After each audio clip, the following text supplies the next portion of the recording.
very generous. And since I didn't prepare really for this, I apologize to you.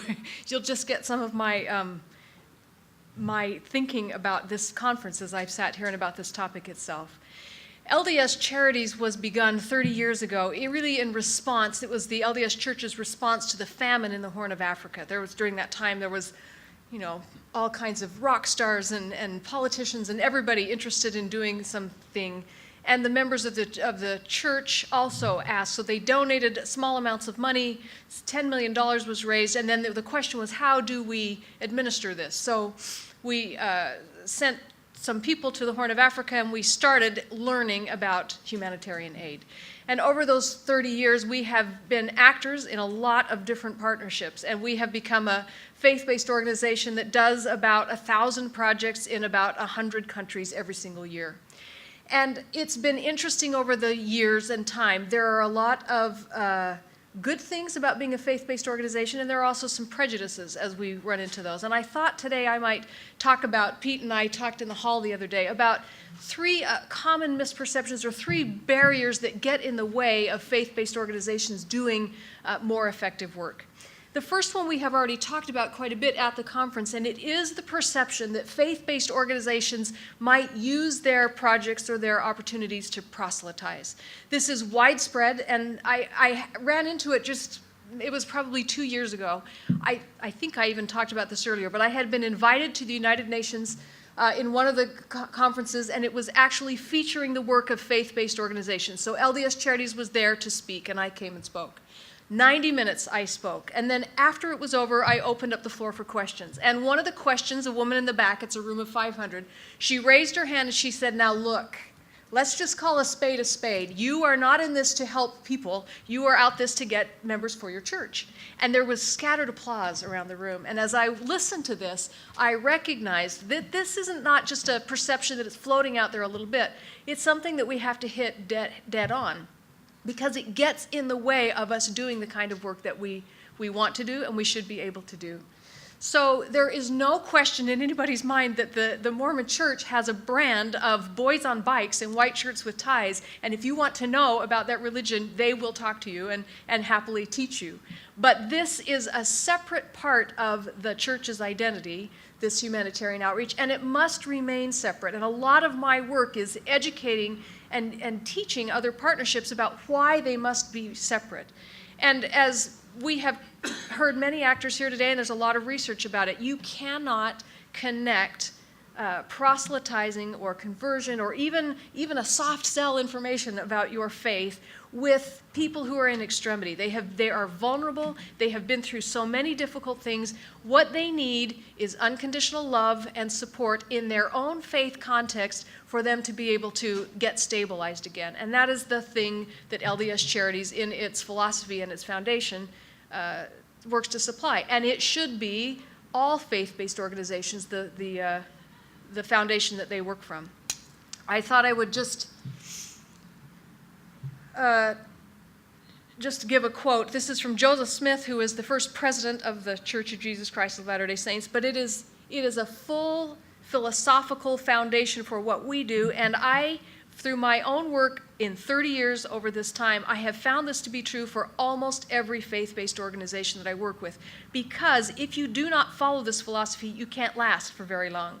The other actors will not allow you to have the credibility that you need. So anybody who has worked in this a very long time follows, for the most part, these principles because it is the only way and the road to credibility.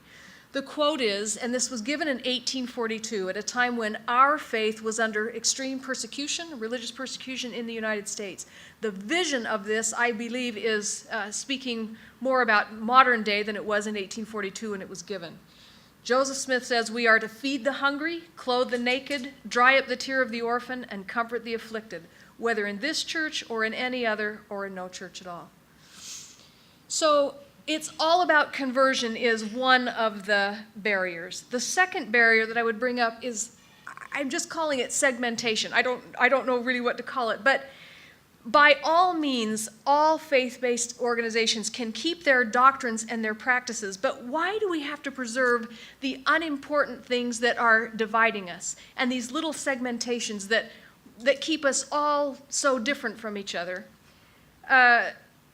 People will ask, do you revere the Pope? Or are you a Trinitarian Christian? Or is it Abrahamia or Adamia? Or these categories are really red herrings, and they dilute the power that could happen if people of faith would be able to join powerfully together. And instead, I think we ought to, and in lots of places do, focus on the commonalities that faith-based groups can agree upon. So the space is large enough, certainly, to work in those ways.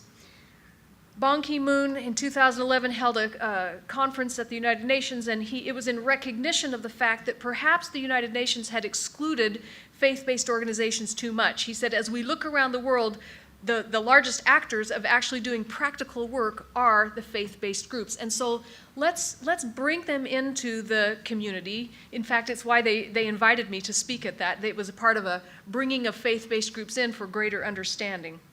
And I thought, what if we were committed to non-segmentation? What would happen?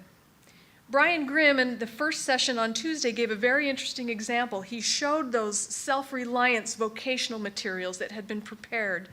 And then he had done some of that research to bring other statements of faith to try and take those principles and make them acceptable or open to all actors. And I thought that was a very interesting idea of taking a tool that somebody has put a lot of work into and then making it broader and open for people of all faiths and persuasions, or no persuasion at all, to be able to use that tool. And in that way, we wouldn't have to spread all of our resources around. We'd be able to stack our resources on top of each other. I thought I would give one other example. If you create non-segmentation so that groups can come together and actually all work on the same problem at the same time. In Salt Lake City, where I am based, the head of the Catholic Church, or the bishop, Bishop Wester there, started Catholic Community Services, and Catholic Community Services has a mandate to help refugees. They are a refugee resettlement agency of the State Department. But the bishop did an interesting thing. He hired a Mormon stake president as his director, and he hired a Somali refugee who was sitting in the Shura Council at the mosque as his refugee coordinator. And it was a very shrewd move, because as all three started to work together, they started to bring in other actors, all under this umbrella. And what it turns out is, in serving refugees, Catholic Community Services meets them at the airport. They coordinate their housing, they provide food support, they provide case management. The Mormon Church provides goods from their thrift stores to furnish that housing. They provide 2 weeks' worth of food from their storehouse. They provide English classes served by volunteers. They provide a free legal clinic. The Anglican Church provides mental health counseling. The mosque provides volunteers and mentors for sports and for employment. And suddenly, in this space, because of a commitment to kind of non-segmentation, a very powerful model has been brought to bear for refugees that are resettling. And I know that there are lots of examples like this, but this is one in my own backyard that I'm very familiar with. So the first one was, it's all about conversion as a barrier. The second one is too much segmentation in areas where it doesn't really matter.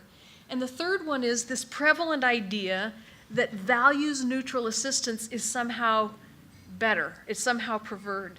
And it isn't better. I'm going to just come out and stay on a line. People in emergencies, their spirits have been flayed. They need spiritual healing, and they need reconciliation, and that may only be able to come to them through faith ministering. And in the same way that we can't require conversion, and we have to have a separation of that I talked about in the first one, we cannot ask faith-based actors to convert to a solely secular approach, because this robs them of their real power.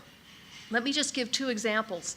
Last week, I was in northern Iraq in the Kurdish region, and everything in the news was about Sinjar, the retaking of Sinjar, and of course, to the people there, this was their home. They had been brutally driven out, and so there was a lot of talk. I happened to be invited by the Yazidi leader to their very most holy place, which is a place called Lalish, where they have their temple. And as I entered the sacred ground, and you take off your shoes and you walk through this ancient 2,500-year-old city, there were women there that had just come from places where their daughters had been taken, their sons had been killed. They had just discovered the mass graves that they were opening up. And these women had come to Lalish because they needed spiritual sustenance. They wanted to be close to the temple. And this happened over and over again until the 27 families that are at Lalish as the custodians were completely overwhelmed. They had thousands and thousands of Yazidis that were there that wanted to feel spiritual sustenance because of the trauma that was taking place in their community. They came to their most holy place, but they had been through horrible circumstances, and they needed food, they needed clothing, they needed just basic kinds of things. And so there were other actors, LDS Charities included, that came to the aid of the Lalish Baba Sheikh, the leader, who asked, is there anything you can do for us? And so they provided that food and that clothing and those kinds of things that could be distributed by the 27 families. Nobody put their label on it. Nobody said, you know, hey, this is a gift from us. They just wanted to minister to those people in a spiritual way, in a feeling of brotherhood and sisterhood that they could feel. That's one example that happened from Lalish. A second example is a story that I just recently read, and it's such a compelling story. It happened after World War II in the Netherlands. And everybody knows the history. The German Nazi army had brutally destroyed Rotterdam and Amsterdam. They purposely bombed the downtown area, and everything that happened, some people had to collaborate, other people resisted. There was so much tension in the Dutch community because of this. And as the war ended, as the Germans retreated, they burned, they stole, they bombed out everything. So there's just this massive cleansing of the earth, behind them. And then the Dutch people were left with absolutely no food. The famine that happened as that withdrawal was happening was just of horrific proportions. And so the Dutch government got seed potatoes, and they gave them to people mostly as an effort of hope, but they asked people, plant these. And through the spring and the summer, they nurtured these little potato patches, and kids before they went to school would look at them, and everybody was watching because their harvest in the fall was their hope for the winter, that they would never have another winter like the one they had lived through before. And as it came close, there was a Christian congregation that the priest said, if our situation is worse, it's even worse in Germany, and we ought to think about donating our potatoes to the Germans. And there was just this outrage, and we will never, ever do that. These are our bitter enemies, and we will never forgive them, and we are never giving them anything. But he continued to talk about it. Week after week, he kept bringing this up. And finally, the congregation started to feel a little bit of softening. And in the end, and I cannot imagine how this happened, they agreed to donate not a portion, but all of their potato harvest. It turned out to be 70 tons of potatoes. They put them in railroad cars, they harvested them, then put them in bags, and they sent them over the border into Germany. And as the German people came, and each family was given a sack of 25 pounds of potatoes, they just wept. They couldn't believe that the Dutch had done this for them. And that one act did more to resolving the bitter feelings between these two countries than any program that could have been put together by any State Department and any NGO. That is the kind of ministering that happens when people born of their faith try to minister to each other in their extremity. So I just summarize with these three things, the three barriers that occur, and we ought to recognize them and actively work around them. The first one is it's all about conversion, and I think we need evidence, and we need to share evidence that that is not true with faith-based organizations. And when it is true in those cases, we need to confront those and make sure that they are worked on.